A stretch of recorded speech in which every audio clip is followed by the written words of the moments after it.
All right, political consultants, let's take a minute and imagine what it would be like if we celebrated our losses as much as our wins. It's a great idea, right?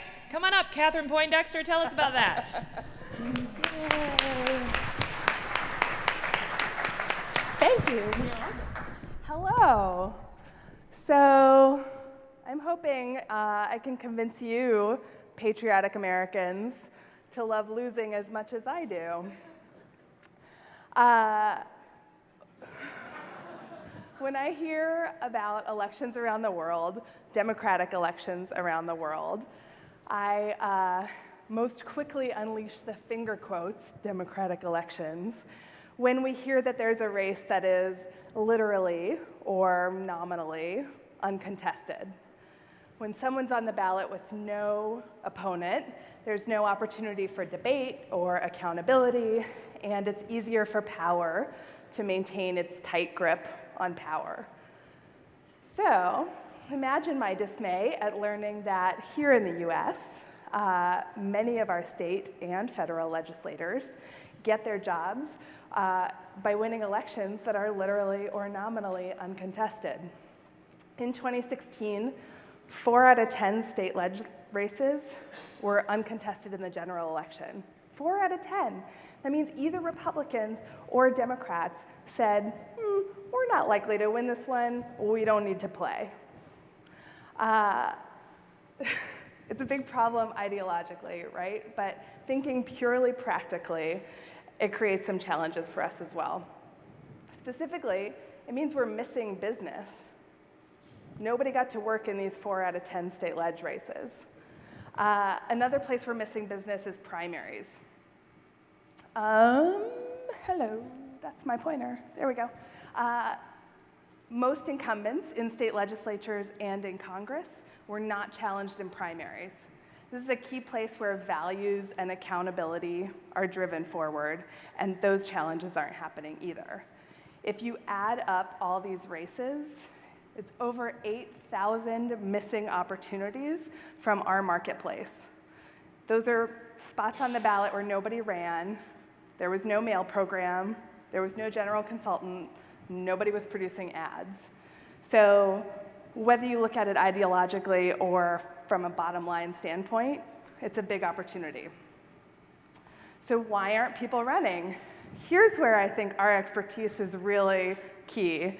People in this room know better than anybody else why not to run for office, yes? So everybody think of one reason. We're gonna all shout it out together on the count of 3. Ready? Just one reason, just one. Ready? Are people in for this? Yeah. Okay, great. 1, 2, 3. Okay, from this key cutting-edge qualitative research, I pulled two reasons people don't run. One is that they feel unsupported.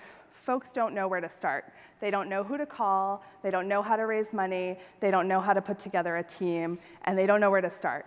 So my first challenge for us as an industry is to figure out a new business model to support people who want to run for office.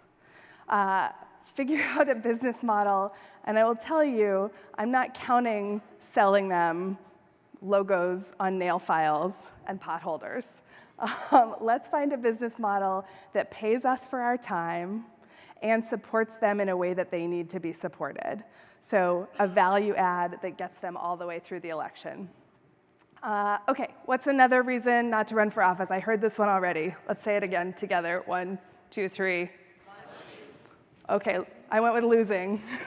I think you guys got to losing before I did. People don't want to lose. I don't want to lose. I have one friend who refuses to play Monopoly with me because I don't want to lose. I imagine I'm not alone. When I hear about a new candidate who's running for office, sometimes the first thing out of my mouth is, oh, can he win? And this seems weird to me set against what we see happening across America every weekend. How many of you are parents? Yes, parents. How many of your kids play sports? How many of your kids win every game? I've seen Kelly's kids play. Yeah, so we, at the same time that we're telling candidates, oh, let's maybe wait for a race that you can win, we're sending our kids out every weekend to go get their butts kicked on the soccer field or otherwise lose. And the reason is that, we all know this in our gut, there are a number of strategic reasons to lose. There are a number of lessons that you learn showing up and playing, showing up and losing, that you can't learn any other way. That's how you become a competent adult human. So it's not that far of a leap to remind you that there are a number of strategic reasons to have a candidate on a ballot, even if they're going to lose. We can all think of any number of advantages that incumbents have, right? There's the incumbent advantage. What if that's not an incumbent advantage? What if that's a veteran candidate advantage? What if you get that just by running again a second time, whether you won or lost the first time? If we can shift our thinking and remember that losing has a strategic place, can be a key part of a long-term strategy, we can make it a little easier for candidates to run for office. People sometimes need to be able to visualize this, so I talk about two trajectories in particular. One, lose big, then win small. People say, oh, I want to be a state legislator. I suggest, let's run statewide first, or let's run for Congress first. And it freaks people out, but if you think about everything that you accomplish, even in a losing congressional race, you get a lot of the way there. So when you're filing for state leg, it's that much easier. The flip side of this is the Katie Ledecky strategy. She's my favorite Olympic swimmer at the moment. And this strategy is built on the idea that it's a marathon, not a sprint. You can't swim every race holding your breath. You wait until you're at the Olympics to hold your breath. There are any number of candidates, parents, people who work full-time, people who are taking care of their parents, who don't have the opportunity in their lives to remortgage their house, to quit their jobs, to renegotiate their child care agreements. And so if we can help them start to run in a training kind of way, we're more likely to set them up down the road. And you and I both know the secret that once they start to run, opportunities are going to pop up a lot faster than they think.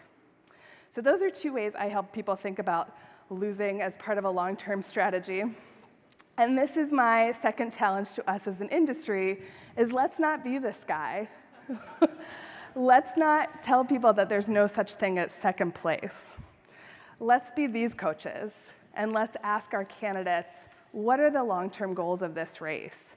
Let's remind people that they're building skills and consolidating organizations and people, and let's remind them that they need to just get back out on the field. We have a real opportunity to both grow our business and strengthen our democracy over the long run. So, hip hip hooray for losing. Yay, losing! Thanks.